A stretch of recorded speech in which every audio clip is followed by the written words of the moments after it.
Excellency, former Governor of Lagos State, Babatunde Raji Fashola, Senior Advocate of Nigeria, a leader who served selflessly, and I think the affection and respect of the country came through in this audience, and carried your office with such dignity and continues to serve as an inspiration. In many ways, my journey is not separated from you. One of the first businesses I built, Conga, was built while you were governor. And I never had the opportunity to meet you, but that business was pillared by the reforms you drove in Lagos. Thank you for being here, sir.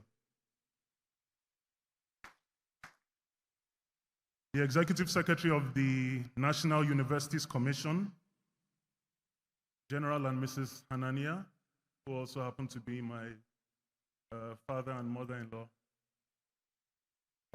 distinguished guests, my family members that are here, and I should note also Mr. Joseph Misioke, who represents the Commission for University Education in Kenya, that has taken the time to fly from Nairobi to come and see the work we are doing here as we push our aspirations for driving digital education across the continent. You're very welcome, sir. Our incredible students, our faculty, proud parents, and friends of Miva University, I welcome you to this day. It is more than ceremony today. It's actually a day of possibility. As I stand before you, like I told you, I'm filled with profound gratitude and a renewed purpose. Just seeing this sea of students and distinguished guests and family really underscores the fact that we are doing something right. Today we gather to welcome our newest cohort, over 8,000 students being welcomed into a community that just a couple of weeks ago now exceeds 18,000 students. I don't believe there are many tertiary institutions in the continent that are actually larger, but it's not just about size for the sake of size. It's that we have been obsessive about maintaining quality even as we provide access. And that said, I also want to thank the Miva team. We're really building this vision on your backs, and I am immensely grateful to each and every one of you. So to the students, let me say you've chosen to be pioneers, not in a bland, easy sense of the word, but in its truest, grittiest meaning. You are building while others are watching. You are learning while others are passively sitting. You are proving what many doubted, that excellence and access can coexist, that technology can democratize quality, and that Nigeria can lead the world in educational innovation. The past year has been transformative for Miva. In April, we opened our flagship Lagos Study Center in Yaba, the Silicon Valley of Nigeria. That 4-story building is more than just cement and foundation. It represents our commitment that digital education must also create spaces for human connection, collaboration, and community. But we didn't stop there. We rolled out study centers across geopolitical zones: Plateau State, my own dear Plateau, in July, River State in September, and we're just beginning. Next year should see us go to Enugu, Ibadan, Kaduna, and many other states.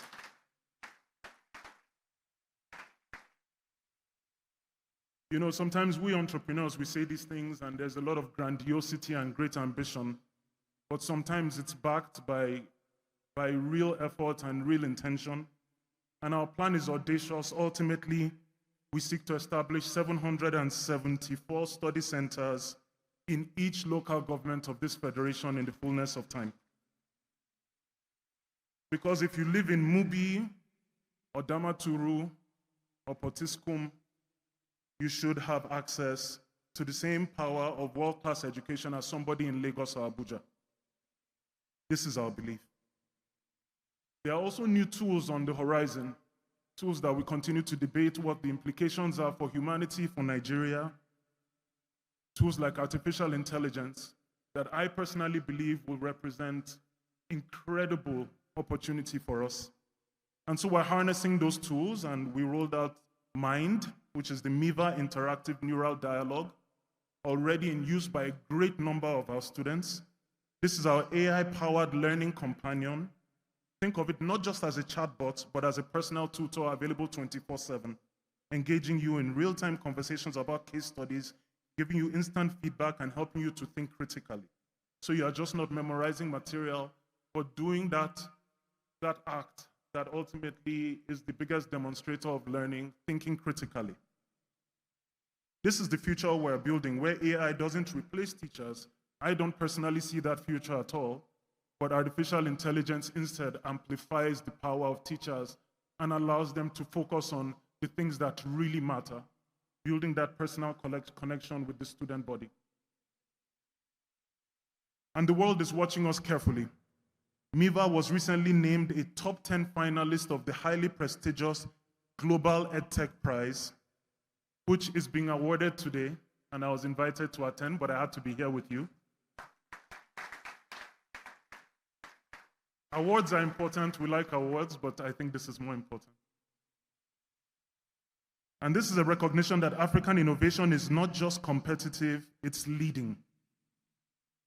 In February, the National Universities Commission approved 2 new postgraduate programs, the Master of Public Health and the Master of Information Technology.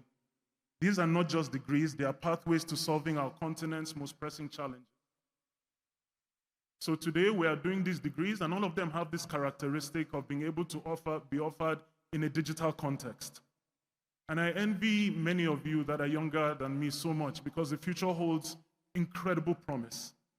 10 years from now, we hope we would have extended our degree offering to include medicine and engineering, as even more technologies like virtual reality and immersive technologies allow us to substitute human cadavers for virtual environments and allow us to train the 6 million doctors that we need in this country over the next decade. These technologies are coming. These technologies are coming, they are real, they're improving very rapidly, they're changing the world.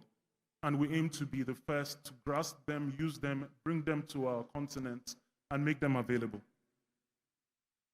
But in the face of all of this optimism and all of this dreaming and all of this vision, let us be realistic as to the context that we operate in. Last year, 2.02 million Nigerians sat for the JAMB exams. About 1.5 million of them qualified for university admission. So these are students that have stated intention to do tertiary education and have qualified. 1.5 million. Yet our 170 universities could only absorb 600,000.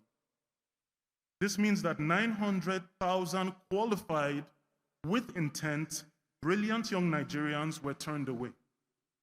Not because they weren't good enough, but because there simply wasn't enough space.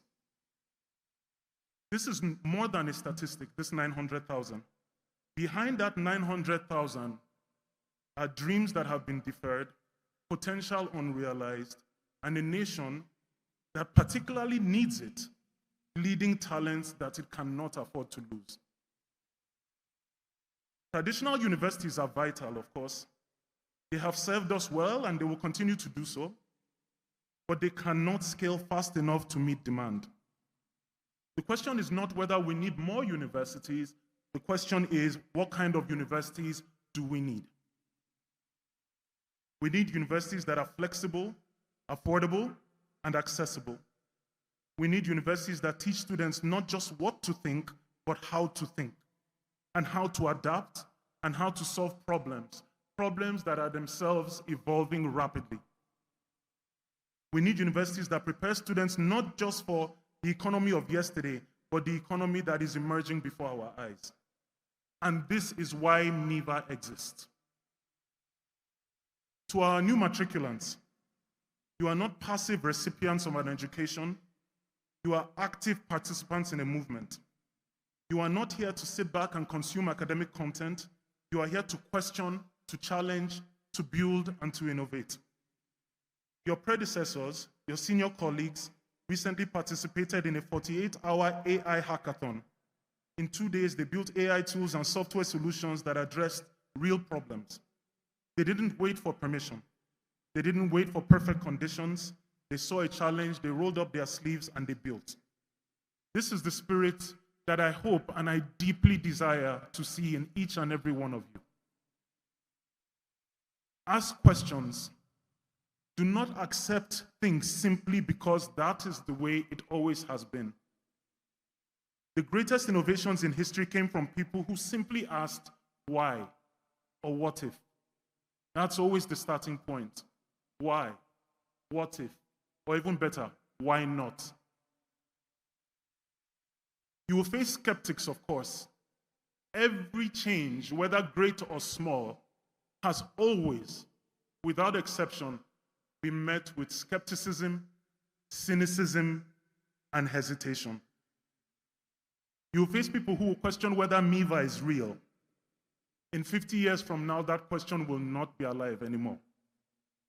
They'll wonder whether you can truly succeed without a traditional campus experience. What they fail to understand is that you're not just a student, you are a student plus. Because Miva calls for you to be self-motivating, to be independent, to think autonomously, and to build community when necessary. These are skills that you will need to succeed in today's environment. So I call to you, prove the skeptics wrong. Prove the cynics wrong. Where others are hesitant, move. And do this not just with words. There are more than enough words today spoken on social media. Be the group of people that backs your words with actions. Or I think as Gen Z like to call it, is it walk-ins? Is that what they say? Back your words with walk-ins. Collaborate generously. Use the study centers. They are yours, they are free, they are available to you. Form study groups, build relationships, engage with mind, attend the master classes, ask questions, connect with your professors. And this is where the most powerful learning will happen. Not in isolation, but with community. Let me speak candidly about the responsibility you carry.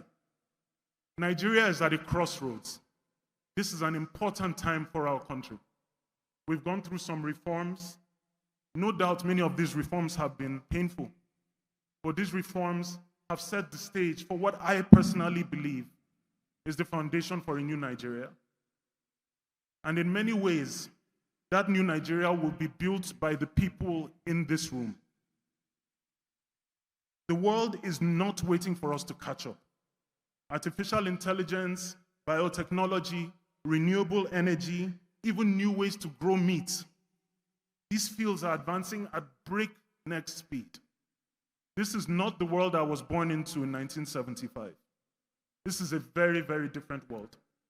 And it's going to change even more rapidly as we go forward. The question is, will Nigeria be a passive consumer of these innovations as we always have been historically? Or will we be creators? Because the story of the world is not complete without Africa. The story of the world cannot be complete without Nigeria. It cannot be complete without you. Miva is equipping you with tools. We require every student to pass courses in information literacy and AI and creative thinking, not just as checkboxes, but as foundational skills for the 21st century. We are building an institution where students are not just digital native, but AI native, where you don't fear technology, but you embrace it. But tools are useless without the will to use them. Create the habit of excellence. Create the habit of moving forward. Every new habit needs just 21 days to become habit. Push yourselves. And what seems like excellence in as little as 21 days will become second nature to you. Our nation needs engineers who can build infrastructure that rivals any in the world. We need public health professionals who can design systems that can deliver care to the most remote communities.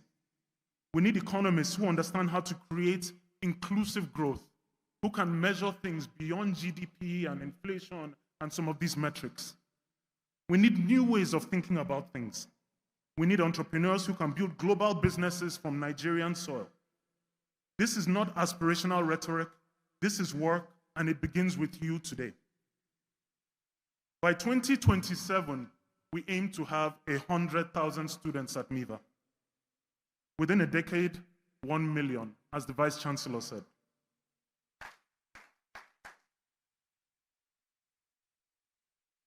Some will call this impossible.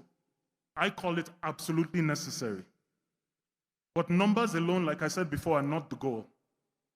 The goal is transformation. The goal is a Nigeria where every qualified student has access to world-class education. The goal is a continent where our young people are not looking elsewhere for opportunity, but creating it here. We are seeing glimpses of this future already. From 2028, technologies will mature enough that we can teach practical courses, like I said, nursing, engineering, complex surgical techniques in virtual reality with real optical and haptic tactile feedback. That world is coming. Imagine a nursing student in Sokoto practicing intubation in a fully immersive virtual environment, or a doctor learning anatomy without the need for a physical cadaver. This kind of innovation is real and it's coming, and we're keeping a very, very close eye on it. Imagine a civil engineering student in Calabar designing and testing 10 permutations, 10 iterations of a bridge before ever having to touch steel. This is not science fiction. This is not just the words of a dreamer, which I admit I am. These are real technologies on the horizon that promise to allow us to make progress within 50 years that other civilizations took 200 years to make, 300 years to make. This is our roadmap as Nigeria. All hope is not lost. Sometimes it feels like we are behind, and we are behind technologically from some of these other great civilizations. But the interesting thing is technology has proved us that many times the last will be the first, and the lowest valleys will become the mountaintops. And yes, you sitting here will be part of the generation that makes this real. There are many lines from our national anthem that move me, but one of them that moves me a lot is a nation where no man is oppressed. Education is the tool we can use to make that line a reality. Not education as gatekeeping, not education as a privilege for just a few people, but education as a right, as an enabler, and as an equalizer. Miva is more than a university. It's a bet on you. A bet that given the right tools, the right support, and the right environment, you will rise, you will excel, and you will come to lead. So I leave you with this challenge. Do the work. Do the work. In this world of many words, like I said, where we spend, I think, an unhealthy amount of our time typing words on phones and on computers, there are fewer and fewer people that are willing to just do the work. But here at Miva, I would like to believe our students are those that will do the work. Education at Miva is flexible, but it's not easy. You will have to be disciplined, you will have to be focused, and you will have to be hungry. Stay curious. Do not assume you know everything. Be grounded in the humility of curiosity. The world is changing fast. The skills that are valuable today may not be relevant in future. Cultivate the habit of lifelong learning. A short way to say that is cultivate curiosity. Think big. Do not limit yourself to what seems achievable. Nigeria does not need small dreams. Not now. We need big dreams. We need audacious ones, and we need people that are bold enough to pursue them. Give back. Again, in this world where capitalism seems to dominate and the quest for material wealth and all of these things that we worship, the truth is that the world, our country, our continent is more than capitalism. Capitalism is just one organ in a larger body. And what constitutes that body many times are people that do not have, people whose priorities are not making money, but to just build. there must be something that transcends the acquisition of wealth, which is important, very important. But there must be some things that ground you more than that. And for me, and I invite you to join in this, it is the quest to see this country and this continent be better. So give back. Give back to your community. To our new students at Miva, I say again, welcome. You are no longer applicants. You are now members of a movement that is reshaping the future of education in Africa. Wear that responsibility with pride. Carry it with purpose, and never, ever forget that the world is waiting to see what you build. Thank you all. God bless you, and God bless the Federal Republic of Nigeria.